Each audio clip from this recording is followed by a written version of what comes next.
राष्ट्रहित टाइम्स, राष्ट्रहितासाठी समर्पित news channel. पुण्याच्या कोंढवा भागात गुरुवारी क्लोरीन गॅसची गळती झाली। त्यामुळे एकच खळबळ उडाली। बंद पडलेल्या जलशुद्धीकरण केंद्रात क्लोरीन गॅस गळती झाली।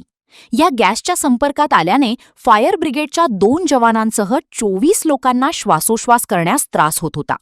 त्यांना लगेच रुग्णालयात दाखल करण्यात आलं। कोंढवा येथील गंगाधाम भागात मध्यरात्री एका बंद असलेल्या जलशुद्धीकरण केंद्रातील गोदामात क्लोरीनच्या टाकीतून गॅस गळती होत असल्याची माहिती मिळाली होती, असं फायर ब्रिगेडचे अधिकारी सुनील नाईक नावारे यांनी सांगितलं। माहिती मिळताच घटनास्थळी दाखल झालेल्या फायर ब्रिगेडच्या टीमने सगळा परिसर रिकामी केला। गॅस गळती रोखण्यासाठी टाकीला पॅच लावला।